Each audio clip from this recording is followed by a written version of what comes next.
UFC 308 has wrapped up, man. I took a little bit of time to debrief after, bro. Won a lot of money this card. Did good this card. Overall, I like 308. I would say, honestly, the best card of all time. Like, maybe I'm just glazing because it just happened, but 308 was a really good card, bro. Of course, Ilia Topuria showed out against Max Holloway like I predicted, bro. Mystic Kenny did make an appearance. I didn't go 100%, which I wanted to do. You know, I went 10 out of 13. You know, I got 2 wrong in the prelims and 1 wrong on the main card. We'll talk about that later, but overall good card, you know what I'm saying? Not bad odds for me, you know what I'm saying? And of course, my comeback to this video when Ilia Topuria wins, aged beautifully. This result would have happened no matter what. That's what I believe. I really believe that Ilia Topuria was going to be able to find that TKO finish in the second or third round. He just found the timing of Max Holloway. And this is the thing about this. I'm going to give Max Holloway credit in the sense that he has a good chin. Listen, did he weather the storm and actually survive the onslaught that Ilia put on him? I don't know. I doubt it, though.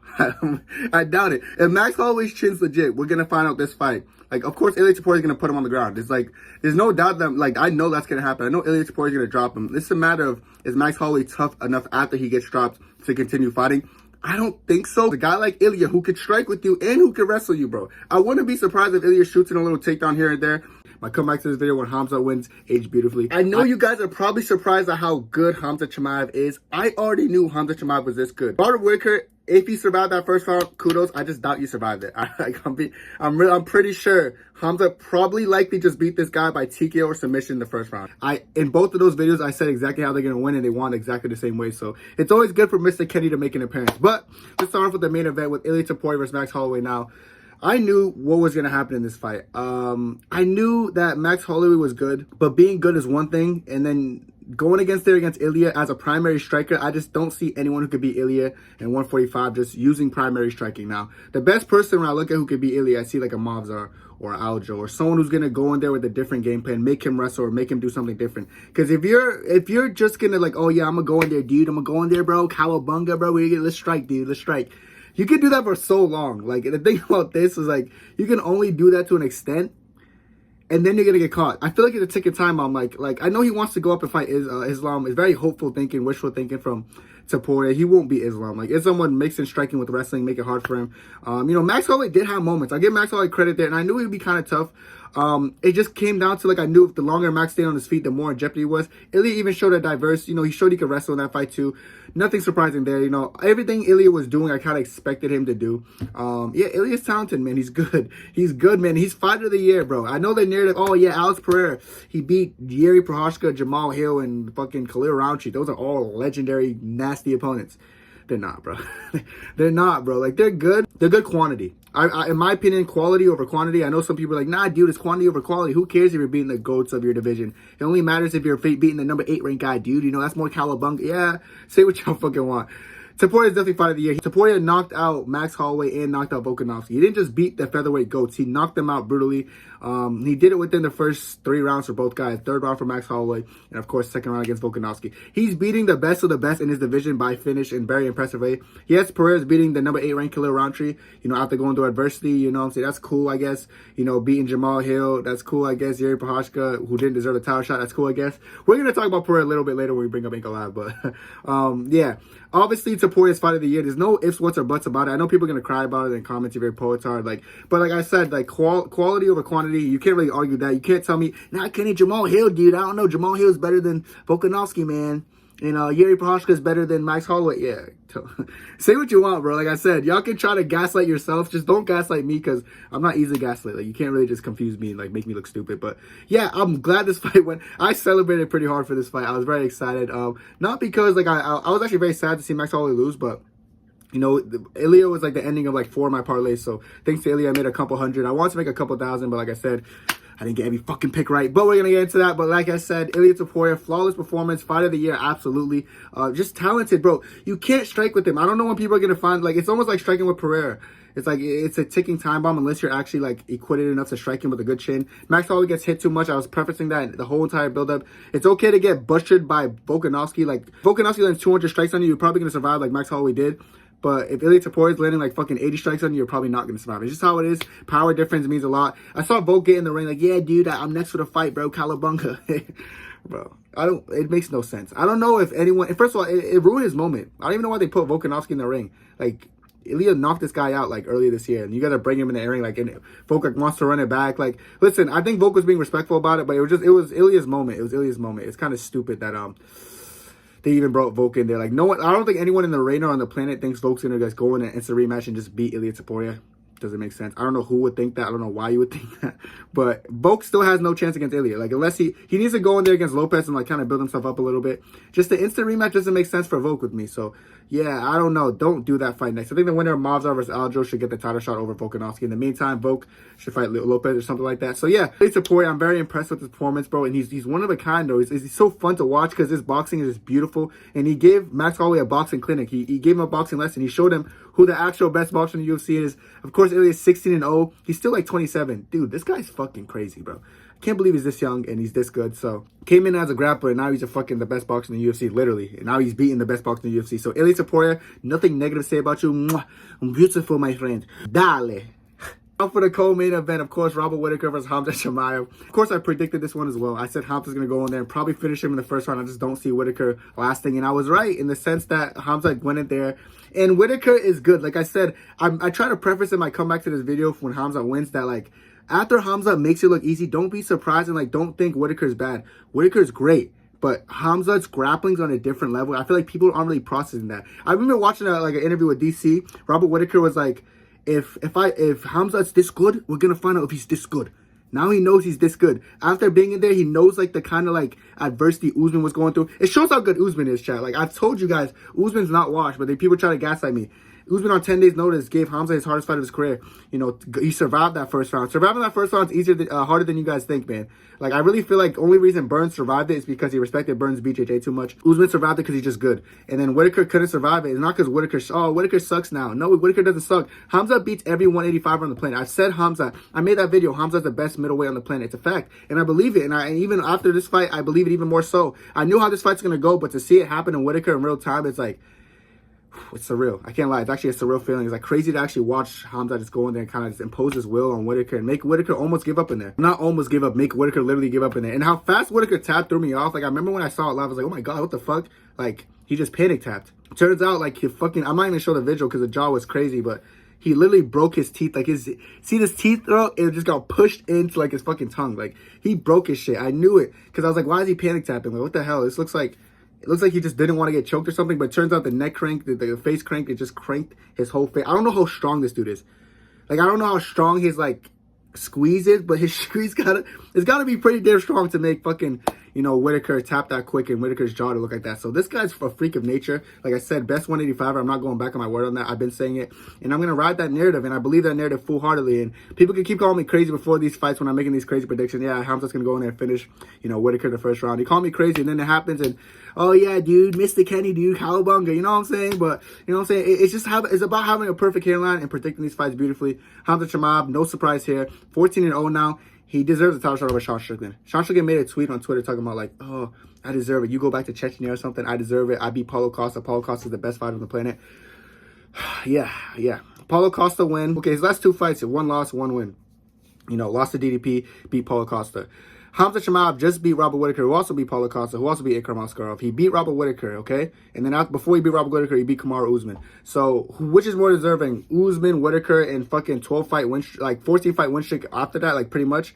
Or someone who's won his last fight against fucking Paulo Costa. It just doesn't make sense. Like I said, Strickland fans will gaslight you, be like, nah, Costa's a harder fight than Whittaker, dude. Trust me, dude. Calabunga. You know, trying to convince you these bullshit. But you're not gonna, just don't fall victim to like, oh yeah, Strickland actually deserves it. That nigga don't deserve shit. But yeah, Khamzat Chimaev, great victory. And I'm not really surprised about his win. I'm just happy that it came true. Magomed, Ankalaev, and Rakic, man. For this one with Alexander Rakic and Magomed Ankalaev, I prefaced in my video that, my prediction video, that this is going to be the hardest fight for Ankalaev. And was it the hardest fight? Yes. This is what it looked like. Rakic wasn't really engaging. Rakic was scared of Ankalaev. I'm not surprised. Rakic was making the fight, like, the fight was entertaining just because Ankalaev. Like, Rakic was backing up the whole time. Didn't really want to fight. Didn't want to sit down. He was kind of just throwing low kicks and then running away the whole time. Rakic he was feeling the fear, feeling the power of Magomed Ankalaev's boxing. But his boxing looked great, by the way. I already said he's the best boxer in light heavyweight. And there's no doubt in my mind. He's the best light heavyweight in the world. Like, Alex Pereira can't hang with Ankalaev. I know it hurts. Like, Pereira fans I feel like Pereira fans are watching that like, damn, he's going to beat Pereira. He didn't even use any wrestling there. Like, I'm telling you, like, Ankalaev striking in general, especially his boxing, it's a special kind of skill. Like, people don't understand how good of a boxer he is mixed up with his striking. So I knew Magomed Ankalaev was gonna win. I knew Rakic was gonna throw a lot of low kicks, and I seen how Magomed responds to low kicks. He responds a lot better. He checks the low kicks now. You know what I'm saying? He eats the low kicks, comes back with straight punches. Magomed Ankalaev's best weapon is straight punches. Alex Pereira's worst weapon of dealing with is straight punches. That's why Khalil Roundtree had so much success on him. That's why Israel Adesanya rocked him. What Magomed does great, Pereira just lacks in. And the fact that Magomed has a good chin, has wrestling ability, has ability to clinch and grapple. Him versus Alex Pereira wouldn't be a close fight. Like, I know, and you guys listen, I know you guys gonna call me crazy. Oh, I'm a hater, I'm crazy before the fight. And then when it happens, oh, how did Kenny know? It's cool. Listen, hate on me for saying it. Hate on me. I love it. Trust me, it makes me happy. I love that I'm crazy before it happens. So, Magomed Ankalaev would comfortably beat Alex Pereira. Magomed Ankalaev is the best light heavyweight in the world, and it's not close. So, you know, say what you want, hate all you want, but Magomed Ankalaev, easy winner, easy win if he goes against Pereira. It doesn't matter who, brother. If he doesn't get the shot next and Pereira ducks, well, he's already ducking. I already know he's ducking. He already made that tweet. Like, yeah, I hope if Magomed Ankalaev wins, I'm going to make him keep running and keep, like, you know what I'm saying? I'm going to make sure I keep running. But I think Rakic is going to win anyway. So Pereira predicted Rakic to win. He was wrong. But I know he's going to keep avoiding Ankalaev. Probably going to fight Yuri one more time because Yuri technically deserves it because Yuri's coming off a loss against Pereira, of course. But since that loss, he went back in the woods and meditated. So he low-key, he 10-7 the woods. So after 10-7 the woods, I think Pereira's gonna be like, yeah, I think Yuri deserved it. Probably gonna run with Yuri again. I don't know. Obviously, Ankalaev's the next guy, but I'm sure Pereira's gonna duck. So who really cares? Next fight, Lerone Murphy versus Dan Ige. This is one of the fights I got wrong. One of 3 fights I got wrong. This one was kind of tough, you know. I had Dan Ige winning. For some reason, I thought Dan Ige was gonna get better as the fight went along. I was wrong about that. Lerone Murphy actually got better. Like, it was 1-1 going to the third. I was like, okay, Dan Ige, it's time to shine. Dan Ige kind of won Dan Ige dropped him. I think it was in the first round, but Dan Ige had him compromised, had him hurt. Or it was second round. But either way, like, it was a close fight. Goes into the third round. Dan Ige did secure more control time in this round, but I knew he didn't win the fight. Like, I don't think it's a robbery. People ask me, do I think it's a robbery? Nah. I think Lerone Murphy won. You know, Dan Ige had more control time, of course, in the third round, but he wasn't really doing much. Like, when he was controlling Lerone in the controlling position, Lerone was still throwing up submissions. Like, Dan Ige wasn't actually, like, landing something. Lerone would control Dan Ige in the third round. He would go for, like, punches. You know, he'd go for stuff. So, and in the last, like, 5 seconds, I think, like, Lerone just landed a better flurry. So, like, they gave it to Murphy. So, am I upset about it? Nah. I think it sucks to not go 5 for 5 in the main card, but, you know, it's one of those fights, like, I went for the underdog because I thought Dan Ige would have that dog in him, but he didn't have that dog in him. He fought better on short notice in the third round against fucking Diego Lopez. So, weird, man, weird. Maybe he underestimated Murphy's endurance. I don't know what he did, but, you know, he fought a good fight. Ige, he just didn't have the dog in him compared to Lerone Murphy, so he got the win. Of course, what kicked off the main card was Sharaputdinov versus Armen Petrosyan. I hope I said the name right. Petrosyan. I don't even know the fuck how to say it. Whatever, bro. My check keeps getting on me about it. But, yeah, I had Shara winning, and Shara did win. I knew it was going to be a close, well, I thought it was going to be a close fight. It was not that close. Sharaputdinov displayed great skills. Pretty sure Sharaputdinov finished the dude, actually. And I wasn't expecting, no, I was. I actually had Sharaputdinov by TKO or by points, but I was very impressed that Sharaputdinov went in there and finished him in the second round. So that was cool. So I'm going to give Sharaputdinov his flowers. I'm going to give him his props. Great fight, great win, and Shara was good. As a matter of fact, Shara impressed me more in this fight than any other fight I've ever seen Sharaputdinov in. His striking just looked better. Shara just got it. He's starting to box more, which I've been saying he should be doing. Sometimes he falls in love with his kick. He has a good, like, side push kick. You know, Armen at first was timing it, grabbing the kick and punching him. But, like, once, like, Shara started letting his hands go, that's when the best work was done against Armen. So, yeah, Sharaputdinov, he's legit. He's getting better. Armen said he was going to wrestle. He didn't wrestle, so I didn't see nothing to critique about Shara's wrestling. But as long as Shara keeps working on his wrestling, he'll be good. But great performance by Shara, and he's getting better every single fight. So he's on the up and coming. All right, the featured prelim was Ibo Aslan and Rakic Ferreira. I did have Ibo Aslan winning by finish, and he did win by finish, which was a good pick. That Rafael, first of all, Brazil just sucked this card, chat. Brazil just couldn't win this card. I don't know what it was. It just sucked. Especially for this card. So yeah, Ibo Aslan went in there, finished him in the first round. Not really surprised there. I kind of had Ibo winning. I thought it was a 50-50 fight on paper because both guys were like early fight finishers, but Ibo Aslan kind of just went in there and just imposed his will pretty easily. So yeah, shout out Ibo Aslan, great fight.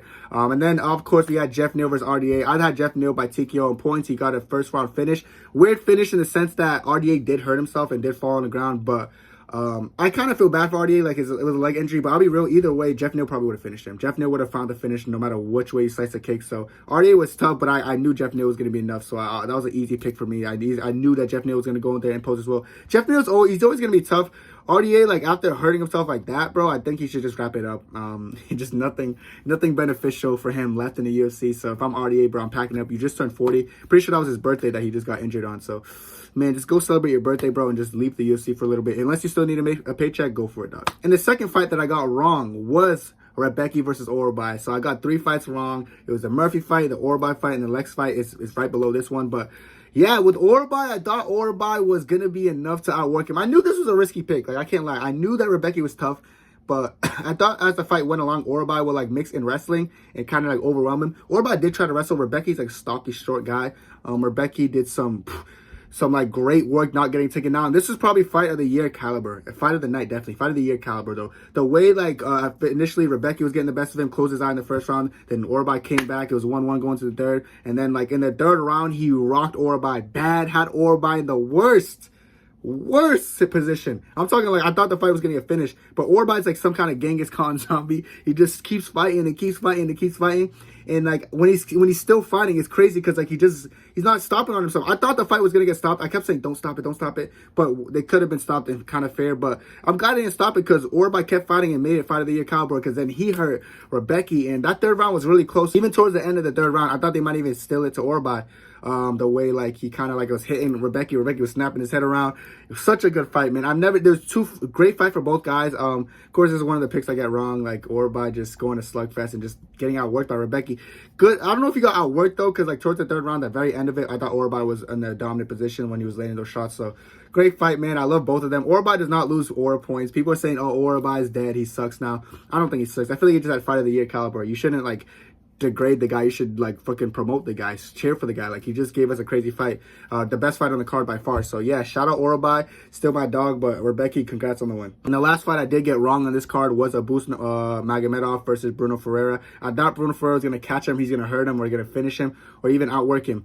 I thought he was going to be strong enough to stuff the takedowns. I kept saying that in my predictions. He's going to be strong enough to stuff the takedowns in the later round. Because when Abus gets fatigued after the first, he goes for takedowns to survive. And that's what I kept saying. And he was doing exactly that. He won the first. Bruno Ferreira won the second. I thought Bruno was going to finish him in the second, at the end of the second. And then even to the start of the third, I thought Bruno Ferreira was going to finish him. But Bruno Ferreira just kept, Abus did a good job getting to the hip, scored the takedown. So yeah, Abus, he stopped that. He stopped that win from Bruno Ferreira. So I'm going to give Abus credit in the sense that, like, it shocked me how much he's, like, wrestling's improving. Like, he's fatigued and he's still getting these takedowns. So Abus, man, bravo, man, dale, bravo, brother. I'll give you that. Great fighter, you know, born in Dagestan but fighting out of Germany, and he's a great fighter. Good for the German people. If you're a German fan, you're gonna love Abus. He might be getting better. His endurance is still kind of You know what I'm saying? Bruno Ferreira is a first round fighter too, but you know, at least his takedowns is improving. So now he's a decent striker with great takedown defense. So I have nothing negative to say about Abus. Great fight. The other fight I got right, of course, Kenan Nezuchuku versus Chris Barnett. I knew Nezuchuku was gonna win. Chris Barnett, it was unfortunate how the fight ended. He did that stupid hop up and down where he landed on his fucking legs, you know, and, like, gave out on him, and he was just getting beat up by Kenan Nezuchuku. I wasn't really surprised. No matter what, Nezuchuku would have won, bro. My Nigerian brother would have won. He would have just used his lane to teep kick, the straight jabs, and probably put him away. So nothing out of the ordinary happened before that. Like, even before he started, like, hurting himself for real, Nezuchuku was already beating him up, beating that body up with a teep kick, etc., etc. So Kenan Nezuchuku, easy win. That was his heavyweight debut. So I think he's actually better at heavyweight. We'll see how he does in heavyweight with all these guys who don't really wrestle much. You know what I'm saying? I think he's going to climb the rankings pretty good because he's very fundamentally sound. So good on Kenan Nezuchuku. And of course, we had Farid Basharat versus Victor Hugo, or should I say Victor Hugo, the steroid abuser. Steroids. So Farid Basharat was 135 fighting a dude that was fucking 145. He missed weight by fucking 10.5 pounds, and he was just fucking huge and just fucking clobbering his way everywhere. He's fucking beluga whale maxing, you know, trying to get his fat blubber on him, you know, try to wrestle him. But Farid Basharat's really good, chat. I ain't gonna lie. He did enough to get him by decision. He beat him every single fight round, looks like comfortably. And he's really good. I said Farid Basharat reminds me of Zabit. He's the future champion at 135, no doubt about it. Like, if he wants to be a champion at 135, he can be a champion at 135. Just very well-rounded, very good wrestling, and he showed that even when he's giving up strength and size, he's still able to wrestle these guys and out-muscle them and land these crazy strike combos on him. So I will give Farid Basharat his credit. Very impressive fighter. He impressed me as usual. I love the guy. He's one of my favorite fighters in the UFC today. Ismail Nurdiev versus Bruno Silva. No surprise here. I had Ismail winning this fight pretty comfortably. I knew he was going to win before it, and then Bruno Silva's kind of like a journeyman. I think Ismail actually beat Bruno Silva better than Alex Pereira beat him. Like, Alex Pereira arguably lost one round in a judge based on a judge's eyes. So Ismail won 30-27. He beat Bruno Silva pretty comfortably. Bruno Silva's game, but he's not game enough to win. So yeah, no surprise here. I didn't want to cover this too much. Ismail is really good though, the Moroccan guy. He's a very good striker. Even his striking, he knows how to mix in wrestling. He's good. The fact that he has 7 losses kind of blow my mind because I look how skilled he is and I just don't get it because that guy's nasty. So I'll give Ismail Nardiev his credit. He's a fucking juggernaut. He's a beast and he's great striking. I love to watch him. And of course, the first fight of the night that had everyone like fucking going crazy off controversy was Renat fight versus Carlos Leo. So Renat looked good. I thought Renat lost low-key 2-1, but I thought Renat won the 3rd round. You know what I'm saying? The first round was close. First round was like a picking round, in my opinion. I feel like Renat could have won that round because he outlanded Leo totally on total strikes, and he landed some takedowns. In the second round, I thought it was Leo. And then the 3rd round, I thought Renat did enough to stay in the fight. I thought Renat won the 3rd round pretty comfortably. So people say it's a robbery. It's not as bad as a robbery as some people anticipated it to be. But I do think Renat actually did enough to get the 2-1. Did I have Leo 2-1? Yes, but I had Leo rounds 1 and 2, not Leo rounds 3. So if you're saying Leo rounds 3, I disagree with you. Either way, who cares? I'm happy Renat won. You know, I need that for my parlay. So shout out Renat, great win. And I don't think it was a robbery, but people are gonna try to gas like, yeah, dude's a robbery, bro. The Dagestani privilege or whatever fucking privilege you want to say. I don't even think he's Dagestani, but fucking the Abu Dhabi privilege, all that bullshit. So nah, bro, Renat won. I'm glad that fucking Carlos Leo steroid abuser. He has acne all over his body, bro, and he's fucking huge. That guy's on steroids, so I'm glad the steroid abuser didn't win. But congrats on Renat. Crazy card overall. Like I said, I think this is fucking the best card of all time. Like card of the year, definitely better than 300. I don't care. The main event delivered, everything delivered, co-main delivered, bro. The name value on this card was just beautiful. So great card, and I love it. But, you know what I'm saying, Mr. Kenny definitely struck again, bro. You know, I'm going to go 100% one of these cards, bro. I'm disappointed I got 3 fights wrong. But, you know, the fights I got wrong wasn't the worst. So it is what it is. But that's it for me, and God bless. 2, 3.